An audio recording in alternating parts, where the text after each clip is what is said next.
नमस्कार, आप देख रहे हैं बेबाक। मैं अभिसार शर्मा। दोस्तों, इस्राइल और फलस्तीन के बीच में गजा के में इस वक्त जो संघर्ष चल रहा है, ऐसा लग रहा है कि दुनिया को मानो तीसरे विश्व युद्ध की तरफ ढकेला जा रहा है।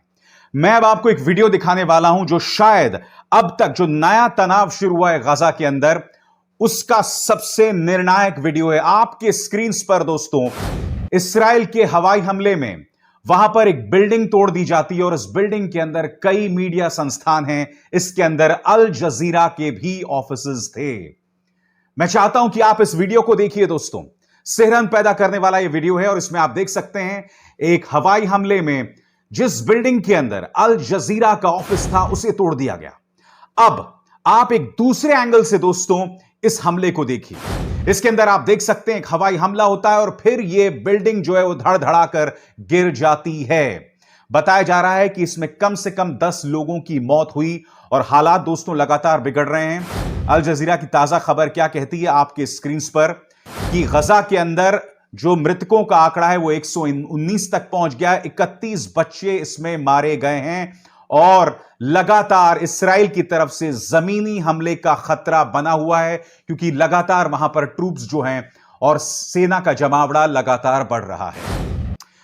दोस्तों, अगर तो ये दो पक्षों की तरफ एक संघर्ष होता तो बात समझ आती, मगर यहां पर इस्राइल अपनी बेजा ताकत का इस्तेमाल कर रहा है और मैं ही नहीं समझ पा रहा हूं कि एक ऐसी बिल्डिंग पर हमला करना जहां पर मीडिया संस्थान थे, जहां पर अल जजीरा था, क्योंकि अल जजीरा जैसे कि आप जानते हैं कि मध्य पूर्व का सबसे बड़ा मीडिया समूह है, कतर बेस्ड मध्य पूर्व का सबसे बड़ा मीडिया समूह है, और ऐसे में अल जजीरा पर हमला करना जो है किसी की भी सोच से परे है। और ऐसा नहीं है कि गलती से हुआ, नहीं। आप फिर से देखिए वीडियो दोस्तों, इस वक्त आपके स्क्रीन पर चल रहा है। यह साफ बता रहा है कि इस्राइल ने जानबूझकर प्लान करके अल जजीरा के ऑफिस पर हमला किया और इससे पता चल रहा है कि इस्राइल के इरादे क्या हैं। आज मैं कुछ सवाल पूछना चाहता हूं, आखिर भारत सरकार इस पर चुप क्यों बनी हुई है? क्योंकि देखिए, अगर तो ये दोनों पक्षों की तरफ से संघर्ष चल रहा होता जिसमें एक दोनों को बराबरी का नुकसान हो रहा तो बात समझ आती, मगर इस बार जो संघर्ष हुआ है उसमें इस्राएली सेना वहां के बच्चों औरतों पर लगातार हमले बोल रहे हैं। न जाने इतने कितने वीडियोस आ रहे हैं जिसमें गजा के अंदर इस्राएली सेना घुस रही है, परिवारों को घसीट कर बाहर ले रही है। ऐसे ढेरों वीडियो सामने हैं, इनमें से आप कई द लाइव टीवी पर देख चुके होंगे। मैं ये समझना चाहता हूं कि आखिर भारत सरकार इस पर खामोश क्यों है, और खामोश है तो है, उल्टा भारतीय जनता पार्टी इस वक्त इस्राएल का समर्थन कर रही है। मुझे कोई आपत्ति नहीं है दोस्तों, क्योंकि अटल जी की सरकार आने से पहले, अटल जी की सरकार जब अटल जी 1998-99 में प्रधानमंत्री बने थे, उससे पहले इस्राइल को इतनी तरजीह भारत में नहीं दी जाती थी। अटल जी के प्रधानमंत्री बनने के बाद जो है, मुझे याद है इस्राइल के प्रधानमंत्री भारत आए थे और उस पर बहुत जबरदस्त प्रदर्शन हुआ था बोट क्लब और उसके आसपास, क्योंकि मुझे याद है मैं उस वक्त बीबीसी में काम कर रहा था और जब इस्राइल के प्रधानमंत्री आए थे उसका बहुत बड़ा विरोध हुआ था। मगर मैं कुछ और कहना चाहता हूं। मैं जानता हूं कि भारतीय जनता पार्टी इस्राइल को लेकर एक नर्म रवैया रखता है, वो प्रो इस्राइल है, मगर हम ये ना भूलें कि आज की तारीख में इस्राइल के इस शक्ति प्रदर्शन का समर्थन करके, इस गुंडई का समर्थन करके कहीं ना कहीं भारतीय जनता पार्टी अटल जी की याद को भी नुकसान पहुंचा रही है, उनकी तौहीन कर रही है, उनकी बेइज्जती कर रही है। विश्वास नहीं हो रही ना मेरी बात पे? आइए मैं आपको बताता हूं कि स्वर्गीय अटल बिहारी वाजपेयी ने दरअसल इस्राइल और फलस्तीन के बारे में, कम से कम जो गजा में जो पूरा विवाद चल रहा है इसके बारे में उस वक्त क्या कहा था जब मोरारजी देसाई जो है देश के प्रधानमंत्री थे। सुनिए। यह कहा जा रहा है जनता पार्टी की सरकार बन गई, वो अरबों का साथ नहीं देगी, इजराइल का साथ देगी। आदरणीय मोरारजी भाई इस स्थिति को स्पष्ट कर चुके हैं। गलतफहमी को दूर करने के लिए मैं कहना चाहता हूं कि हम हर एक प्रश्न को गुण और अवगुण के आधार पर देखेंगे, लेकिन मध्य पूर्व के बारे में यह स्थिति साफ है कि अरबों की जिस जमीन पर इजराइल कब्जा करके बैठा है वो जमीन उसको खाली करना होगी। वो साफ तौर पर कह रहे हैं कि हम मुद्दों को संबोधित करेंगे उसके मेरिट्स पर। मैं ये समझना चाहता हूं एक ऐसे मौके पर जब इस्राइल लगातार हमला कर रहा है, फलस्तीन को नुकसान पहुंचा रहा है, वहां की जनता पर अत्याचार कर रहा है तो भारत सरकार क्यों नहीं इस पर कड़ा रुख अख्तियार करती? चलिए मैं मान लेता हूं कि आप इस्राएल की आलोचना नहीं करना चाहते, मगर कम से कम फलस्तीन को जो नुकसान पहुंच रहा है, वहां की जनता को जिस तरह से नुकसान पहुंचाया जा रहा है, उस पर तो आप कुछ कहिए। आप भूल गए कि स्वर्गीय अटल बिहारी वाजपेयी ने क्या कहा था? अटल जी ने तो साफ तौर पर कहा था कि इस्राएल को गजा की उस हिस्से को खाली करना पड़ेगा। ये अटल जी के शब्द हैं। तो भारतीय जनता पार्टी अटल जी का किस तरह से तौहीन कर सकती है, बताइए। दोस्तों, आज जो दूसरा मुद्दा मैं आपके सामने लेकर आया हूं वो ये है कि किस तरह से भारतीय जनता पार्टी और आरएसएस चाहती है कि कोरोना को लेकर इस वक्त जो देश में जबरदस्त नुकसान हो रहा है उसे हम सकारात्मकता से भूल जाएं। मैं आपको बताऊंगा कि मोहन भागवत ने इस मुद्दे पर क्या कहा है, मगर उससे पहले दोस्तों मैं कुछ खबरें आपको दिखाना चाहता हूं जो इस वक्त आपके स्क्रीन पर है। दोस्तों, आपके स्क्रीन पर यह दैनिक भास्कर की खबर है। वो क्या कह रही है कि उत्तर प्रदेश में गंगा किनारे के 27 जिलों से उन्होंने ग्राउंड रिपोर्ट की है और 1140 किलोमीटर में 2000 से ज्यादा शव। विभत्स नजारा है दोस्तों, यह है उनकी खबर। शर्मसार हुई गंगा, आपके स्क्रीन पर क्या कह रही है, क्या कह रहा है ये खबर आपके स्क्रीन पर मैं पढ़ के सुनाना चाहता हूं। गंगा की पवित्र धारा में बहकर वो मृत आत्माएं तो पवित्र हो गई, लेकिन कोरोना में मौत का आंकड़ा जो है वो लगातार बहता जा रहा है, बढ़ता जा रहा है। जी हां, उत्तर प्रदेश के 27 जिलों में बहती मां गंगा की धाराएं शायद यही दर्द बयां कर रही हैं कि किस तरह से गंगा जो है दूषित हो रही है।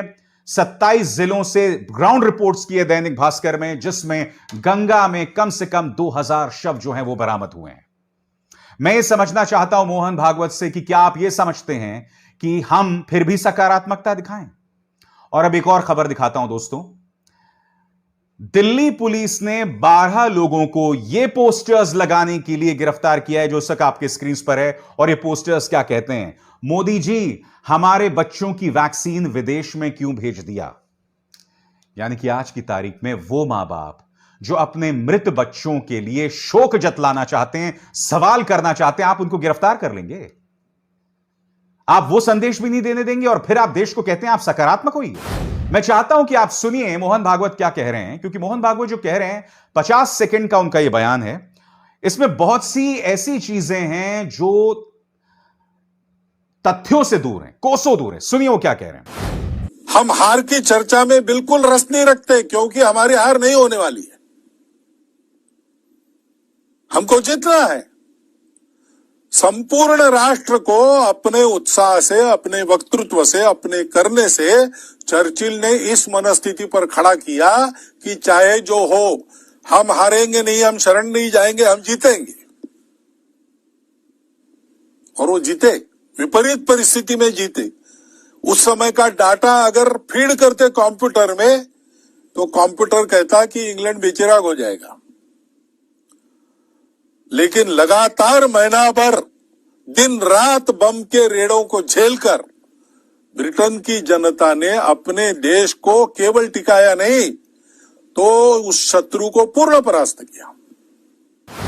दरअसल यहां पर मोहन भागवत हमें मिसाल दे रहे हैं इंग्लैंड की, यानी कि वर्ल्ड वॉर 1, वर्ल्ड वॉर 2 के वक्त जब इंग्लैंड पर जर्मनी ने हमला किया था और उस वक्त लग रहा था कि जर्मनी इंग्लैंड को हरा देगी, मगर उस वक्त प्रधानमंत्री विंस्टन चर्चिल ने पूरे देश को साथ रखा। सकारात्मकता की ऊर्जा के चलते जो है उन्हें जीत हासिल हुई। मोहन भागवत जी, आप पढ़े लिखे आदमी हैं, बुजुर्ग हैं, मगर मुझे बहुत तरस आ रहा है आपके इस बयान पर। मैं आपको बताता हूं क्यों।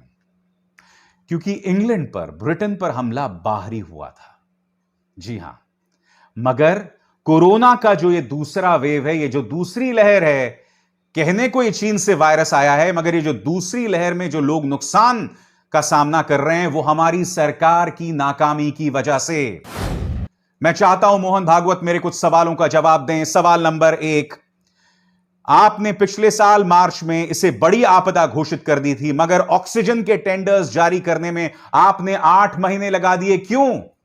दूसरा सवाल आपसे, जनवरी में प्रधानमंत्री नरेंद्र मोदी ने कोरोना पर जीत का ऐलान कर दिया था और उसके बाद जनवरी, फरवरी, मार्च, इन तीनों महीनों में कोविड टास्क फोर्स की बैठक नहीं हुई, क्यों?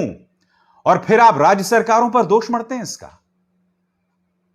मैं यह समझना चाहता हूं क्यों इसके अलावा वैक्सीन्स को लेकर आपको सिर्फ 2 वैक्सीन्स नहीं, शुरू से ही 5 वैक्सीन्स के कॉन्ट्रैक्ट्स टेंडर मंगवाने चाहिए थे। आपने इतनी देरी लगा दी। आपने 5 वैक्सीन्स के लिए अभी हाल ही में 12 अप्रैल को जो है वो टेंडर्स मंगवाए थे।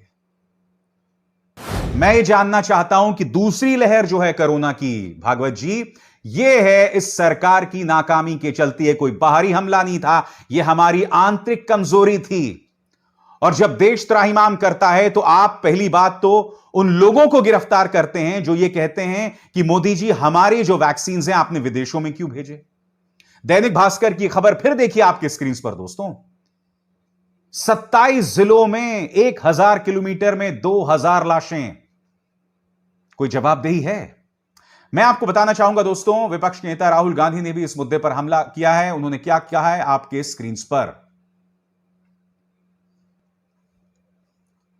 जो कहता था गंगा ने बुलाया है, उसने मां गंगा को रुलाया है। जी हां, यही दैनिक भास्कर की खबर का हवाला देते हुए कि गंगा किनारे 1140 किलोमीटर में 2000 से ज्यादा शव पर राहुल गांधी का करारा हमला मोदी सरकार पर। और बात तो सही है ना, प्रधानमंत्री ने कहा था ना कि ना मुझे किसी ने बुलाया है ना मैं यहां आया हूं, मुझे तो मां गंगा ने बुलाया है। तो यह इज्जत दी जा रही है मां गंगा को? बताइए। यह देश इस वक्त जिसे कहते हैं ना, खतरा यह बना हुआ है कि तीसरा वेव आ सकता है, तीसरी लहर आ सकती है, मगर अब तक हम नहीं जानते कि सरकार उसकी तैयारी में क्या कर रही है। सबसे दुख की बात यह है कि शहरों में इस वक्त हालात सामान्य हो रहे हैं, दिल्ली में हालात सामान्य हो रहे हैं, मुंबई में हालात सामान्य हो रहे हैं, मगर आप गांव की तरफ जाइए, गांव में नए तरीके से विस्फोट हो रहा है। लोग बीमारी से मर रहे हैं और सरकारें उसे कोरोना का नाम नहीं दे रहे हैं। जी हां, ताकि आंकड़ों को छिपाया जा सके। इस देश की आत्मा बसती है गांव में। आप गांव में बसने वाले लोगों के साथ इतना बड़ा अत्याचार आखिर कर कैसे सकते हैं? ये तमाम सवालात हैं जिनके जवाब दिए जाने बेहद जरूरी हैं। मैं उम्मीद करता हूं दोस्तों कि मोदी सरकार कोरोना को लेकर थोड़ी जिम्मेदारी भरे रवैये का परिचय देगा, क्योंकि अब तक जो उनका रवैया रहा है वो निहायत ही शर्मनाक रहा है। बेबाक में बस इतना ही। अब विशाल शर्मा को दीजिए इजाजत। नमस्कार।